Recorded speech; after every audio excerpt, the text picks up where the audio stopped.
साध संगत जी, अपने प्यारे सतगुरु से, अपने प्यारे परमात्मा से सुबह सुबह उठकर, ब्रह्म मुहूर्त में उठकर अगर हम ये प्रार्थना करते हैं तो हमारे सतगुरु की दया दृष्टि हमेशा हमारे ऊपर बनी रहती है। सतगुरु हमारे ऊपर सदा दयावान रहते हैं। सतगुरु हमारा हमेशा ध्यान रखते हैं।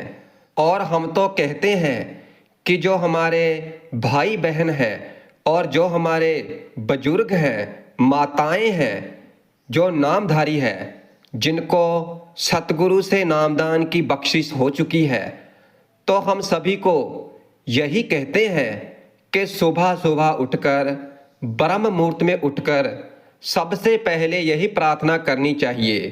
तो वो कौन सी प्रार्थना है जो हमें अपने सतगुरु से रोजाना सुबह 3 से 5 बजे के बीच में सिमरन भजन के समय करनी है, ताकि हमारे सतगुरु की दया मेहर हमारे ऊपर सदा बनी रहे, सतगुरु की कृपा दृष्टि हमारे ऊपर हमेशा बनी रहे।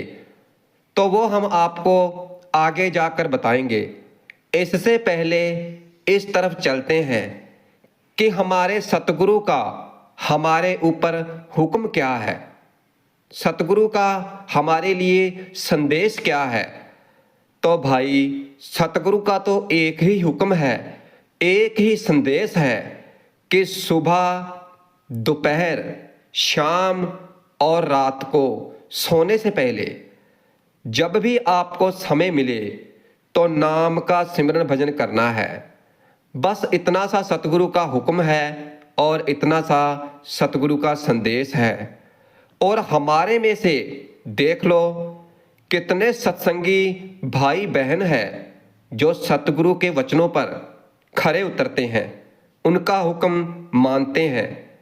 तो भाई, जो मानते हैं तो वो तो कुछ बन जाते हैं, तरक्की कर जाते हैं, और जो नहीं मानते हैं वो फिर यहीं भटकते रहते हैं इस संसार की माया में, बार बार जन्म लेते रहते हैं और बार बार मरते रहते हैं और घूमते रहते हैं इस 84 लाख जिया जून के चक्कर में।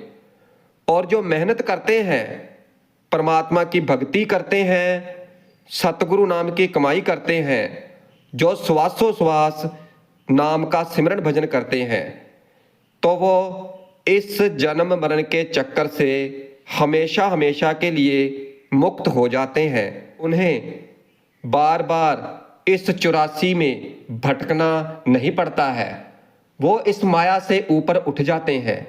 उन्हें बार बार जन्म लेने और बार बार मरने के दुख नहीं सताते हैं, क्योंकि भाई इस संसार में तो केवल दुख ही दुख है। किसी भी जून में जाकर देख लो, केवल दुख ही दुख है। किसी भी जूनी में जन्म हो जाए, केवल दुख ही दुख है। हमारा जन्म बाद में होता है और दुख पहले ही हमारे आगे आकर खड़े होते हैं। अब जानवरों की जूनियां ही देख लो, आप जानते ही हैं कितने दुख हैं, जिस तरह से उन पर अत्याचार होता है, जुल्म होता है, मगर वो किसी से बोलकर नहीं कहते। चलो, इंसान की जूनी में इतना है कि वो बोलकर कह तो सकता है, मगर दुख दर्द तो झेलना ही पड़ता है। पंछियों की जूनी में देख लो, उसमें भी केवल दुख ही दुख है। इसलिए भाई, सबसे उत्तम जून परमात्मा ने इस इंसान की जून को कहा है, मगर इसमें भी दुख, यानी इस 84 लाख जूनियों में किसी भी जून में सुख नहीं है, दुख ही दुख है। लेकिन एक बात है कि इंसान की जूनी में आकर के जीव आत्मा इन दुखों से छुटकारा पा सकती है। केवल इस इंसान के जन्म में ही आकर इन दुखों से छुटकारा पाया जा सकता है। इस जन्म मरण के चक्कर से, इस 84 के जेल खाने से हमेशा हमेशा के लिए आजाद हो सकते हैं। अगर जीव आत्मा किसी पूर्ण संत सतगुरु की शरण में चली जाए, किसी पूर्ण संत सतगुरु का पल्ला पकड़ ले और उनसे बेनती करे, उनसे प्रार्थना करे, उनकी सेवा करे और फिर वो मौज में अगर आ गए तो इस जीव को नामदान की बख्शिश कर दें और फिर ये जीव सतगुरु के बताए गए तरीके के अनुसार चले, उनके हुक्म में रहे और जो नाम सतगुरु ने दिया है उसकी भजन बंदगी करें, तो ही ये जीव, ये इंसान इस 84 लाख के चक्कर से मुक्त हो सकता है, वरना नहीं। इन दुखों से मुक्त हो सकता है और केवल एक यही तरीका है, यही साधन है। और संत महात्मा, संत सतगुरु भी यही समझाते हैं, यही फरमाते हैं हर बार सत्संग में कि भाई यही एक तरीका है और यही एक साधन है और कोई भी तरीका नहीं बना है। और इसी तरीके को अनेकों संत महात्माओं ने आजमाया है और इस भवसागर को पार कर गए। सो हमें भी उन संत महात्माओं के हुक्म के अनुसार, उनके आजमाए गए तरीके के अनुसार चलकर अपना जीवन सफल बना लेना चाहिए। और जितने भी संत महात्मा हुए हैं उन्होंने अपने तजुर्बे, अपने रियलाइजेशन हमारे साथ साझे भी किए हैं। अनेकों संत महात्माओं ने अपने तजुर्बों से, रियलाइजेशन से अनेकों ग्रंथ पोथियों भरी पड़ी है कि कैसे उन्होंने अपने मन को वश में करके इस संसार रूपी महासागर को पार कर लिया और उस परमात्मा के घर, उस सचखंड में, सतलोक में पहुंच गए। उनके साथ जो जो भी अनुभव हुए हैं तो वो हम पढ़ सकते हैं और हमें पढ़ना भी चाहिए। और केवल पढ़ लेने से ही बात नहीं बनेगी, उन्हें पढ़कर उन पर अमल भी करना है। किस तरह उन्होंने भक्ति की, किस तरह उन्होंने श्वासोश्वास दिन रात परमात्मा की भक्ति की और इस भवसागर से मुक्त हो गए, तो हम भी इस भवसागर से मुक्त हो सकते हैं। हम भी अपने असली घर, जहाँ से हम आए हैं, वहाँ पहुँच सकते हैं। क्योंकि भाई ये हमारा असली घर नहीं है जिसको हम अपना असली घर समझकर बैठे हुए हैं। हमारा असली घर है वो निज घर, सचखंड, सतलोक। क्योंकि इस मृत्यु लोक में तो दुख ही दुख हैं और उस सतलोक में केवल सुख ही सुख हैं। वहाँ पहुंचकर जीव इन दुखों से मुक्ति पा लेता है। तो भाई जिस तरह से उन महापुरुषों ने भक्ति की, नाम की कमाई की, तो हमें भी उनके कदमों पर चलना चाहिए। उसी तरह नाम की भक्ति करके इस संसार से मुक्ति हासिल करनी चाहिए। क्योंकि भाई जो हमें इंसानी जामा मिला है ये ऐसे ही नहीं मिल गया है। हमारा कोई मकसद है, कोई तो कारण है। क्योंकि 84 लाख जिया जून में, और इसमें से सबसे उत्तम जून केवल इंसान की जून है। और ये जून हमें ऐसे नहीं मिली। इस मनुष्य जन्म के मिलने का क्या पर्पज है, क्या मकसद है? तो भाई 5वीं पातशाही श्री गुरु अर्जन देव जी महाराज फरमाते हैं, 1,84 भरमते भरमते दुर्लभ जन्म अब पायो। 5वीं पातशाही जी इस मनुष्य के जन्म की, शरीर की प्राप्ति के बारे में, इसकी महत्ता के बारे में, और जो इसका मकसद है और जो मनोरथ है उसको प्राप्त करने के बारे में हर एक पहलू से बड़ी ही अच्छी तरह से खोल खोल कर समझा रहे हैं। आप जी फरमा रहे हैं कि 1,84 भरमते भरमते दुर्लभ जन्म अब पायो। आप जी फरमाते हैं कि है इंसान, क्या तुझे पता है कि ये मनुष्य जन्म 84 लाख किस्म की जूनों में भटकते भटकते जन्म मरण में चक्कर लगाते लगाते बड़ी मुश्किल से और बड़ी ही देर के बाद और बहुत ही अच्छे भाग होने के बाद ही कहीं जाकर हमें ये मनुष्य जन्म मिला है। मगर क्या कभी हमने ये सोचा है, कभी ये विचार किया है कि जो जन्म हमें मिला है किस लिए मिला है, किस मकसद के लिए मिला है? और संतों महात्माओं ने तो इस जन्म की बारी को तो केवल इतना ही कहकर समझा दिया है कि गोविंद मिलन की ये तेरी बरिया।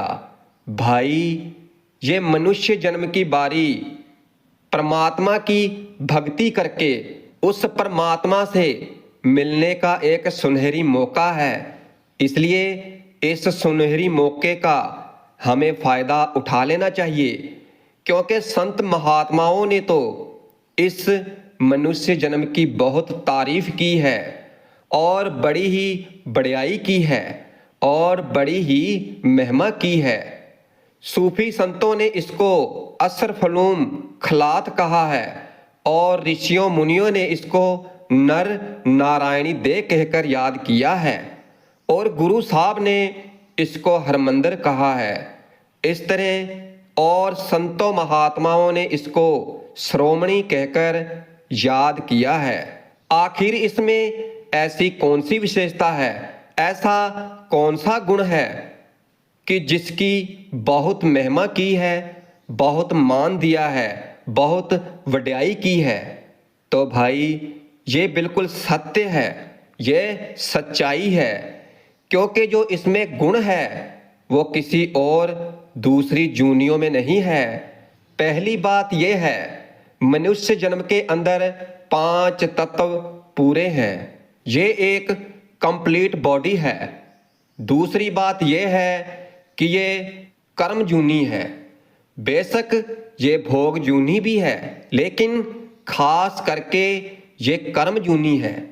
तीसरी बात है कि केवल इस मनुष्य को ही परमात्मा ने अपनी भक्ति करने का और भक्ति करके उस परमात्मा से मिलने का मौका दिया है और किसी जीव को नहीं दिया, केवल मनुष्य को ही ये मौका दिया है। और एक बात और, संत महात्मा फरमाते हैं कि परमात्मा ने इस शरीर के अंदर, इस देह के अंदर विवेक का गुण रखा है। विवेक बुद्धि बख्शी है और इस विवेक का, बुद्धि का प्रयोग करके अगर ये इंसान चाहे तो नर से नारायण बन सकता है, इंसान से भगवान बन सकता है। और अगर इस विवेक की दुर्वर्तों करे तो फिर ये निचली जूनियों में भी जा सकता है। इसलिए भाई, हमें जो परमात्मा ने विवेक दिया है, जो हमें बुद्धि दी है, तो हमें उसका दुरुपयोग ना करके सदुपयोग करके परमात्मा की भक्ति करनी चाहिए। हमें निचलियों जूनियों में नहीं भटकना है, हमें परमात्मा की भक्ति करके, नाम का सिमरन भजन करके इस संसार से मुक्ति हासिल करनी है। क्योंकि अगर हमें परमात्मा ने विवेक दिया है, बुद्धि दी है, तो हमें उसका सही से प्रयोग करना चाहिए और अपने इस मनुष्य जन्म को सफल बना लेना चाहिए। इसलिए हमें सुबह 3 से 5 बजे में उठकर चौकड़ी लगाकर दोनों हाथों को जोड़कर अपने सतगुरु से ये प्रार्थना करनी है ताकि परमात्मा सतगुरु की कृपा दृष्टि हमारे ऊपर सदा बनी रहे। हमें हाथ जोड़कर सतगुरु से प्रार्थना करनी है कि हे सतगुरु, तेरा लाख लाख शुक्र है कि आपने हमें मनुष्य जन्म दिया, हमें इस काबिल समझा। तो हे सतगुरु जी, अगर आप जी ने हमें मनुष्य जन्म दे दिया है तो हमें आपकी भक्ति करने का भी बल बख्शो सतगुरु जी, क्योंकि ये आपके हुक्म के बिना नहीं हो सकता है। तो हे सतगुरु जी, कृपा करो, कृपा करो, दया करो। सतगुरु जी, आपका लाख लाख शुक्र है कि आपने हमें नामदान की बख्शिश दी, हमें अभागों को अपने इस काबिल समझा। आपका कोटि कोटि धन्यवाद है सतगुरु जी। आप ऐसी कृपा दृष्टि हम पर और हमारे परिवार पर और इस समस्त सृष्टि के जीव जंतुओं पर बनाए रखना कि वह हमेशा स्वस्थ रहें और आपकी शरण में रहें। सतगुरु जी, हम पर ऐसी कृपा करना कि हमारा हर एक दिन आपकी याद में सिमरन भजन में व्यतीत हो। ऐसा करने पर आपका कोटि कोटि धन्यवाद। हे परमात्मा, हे सतगुरु जी, मैं बहुत भाग्यशाली हूँ क्योंकि आप मुझे हर एक बुरी बला से बचाकर रखते हैं। मुझ पर आपकी मेहर का, दया का हाथ हमेशा बना रहता है। हे परमात्मा सतगुरु जी, अगर मुझसे जाने अनजाने में कोई दुष्ट कर्म हो गया है तो हे दाता, मुझे अपना बच्चा समझकर माफ कर देना और ऐसी शक्ति देना कि आगे से ऐसा कोई दुष्ट कर्म भूलकर भी ना हो। ऐसी दया मेहर बनाए रखना हे परमात्मा, हे सतगुरु जी। मैं आपका बहुत बहुत धन्यवाद करता हूँ और अपने आप को बहुत भाग्यशाली समझता हूँ कि मुझे आप जैसे महान पूर्ण संत सतगुरु की शरण मिली है। हे सतगुरु जी, विनती है कि कभी अपने आप से मुझे दूर मत करना।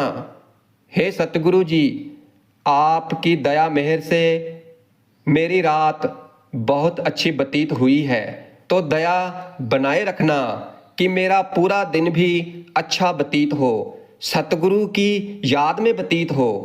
और सतगुरु जी, पूरे दिन में अगर कोई मुझसे कुछ उल्टा सीधा कह दे तो मैं उसे हंसकर सहन कर लूं। ऐसी कृपा, ऐसी मेहर बनाए रखना सतगुरु जी। हे दाता, जो आपने हमें जीवित रहने के लिए भोजन दिया है, जिन्हें हम खाकर संतुष्ट होते हैं, तो उसके लिए भी आपका कोटि कोटि धन्यवाद। हे परमात्मा सतगुरु जी, आप जी ने जो हमें शुद्ध हवा दी है जीने के लिए, जो इतनी अच्छी प्रकृति दी है, उसके लिए भी आपका बहुत बहुत धन्यवाद, आपका शुक्रिया। हे परमपिता परमेश्वर सतगुरु जी, आपने जो हमें इतना अच्छा कारोबार दिया है उसके लिए भी आपका बहुत बहुत धन्यवाद। क्योंकि वैसे तो इस संसार में कितने ही लोग हैं जिनके पास अच्छा कारोबार नहीं है, तो हे सतगुरु जी, आपने जो हमें अच्छा कारोबार दिया है उसके लिए भी आपका कोटि कोटि धन्यवाद। और जिनके पास अच्छा कारोबार नहीं है तो उनको भी अच्छा कारोबार देना सतगुरु जी। हे परमपिता परमेश्वर, आपने जो हमें इतनी अच्छी छत दी है और घर दिया है, तो उसके लिए भी आपका कोटि कोटि धन्यवाद। हे परमपिता परमेश्वर, हे सतगुरु जी, मैं फिर से आपसे हाथ जोड़कर बेनती करता हूँ, प्रार्थना करता हूँ, अर्ज करता हूँ कि इस संसार के समस्त जीव जंतुओं पर अपनी कृपा दृष्टि बनाए रखना, उनको हमेशा दुख तकलीफों से बचाकर रखना और सभी जीव आत्माओं को अपनी भक्ति करने की समर्थ बख्शना। सतगुरु तो साध संगत जी, अगर हम सुबह उठकर 3 से 5 बजे के बीच में उठकर चौकड़ी लगाकर हाथ जोड़कर अपने परम पिता सतगुरु को हाजिर नाजिर समझकर ये प्रार्थना करेंगे तो फिर देखना हमारे जीवन में खुशियां ही खुशियां होंगी, क्योंकि रोजाना ऐसा करने से सतगुरु की कृपा दृष्टि हमेशा बनी रहती है।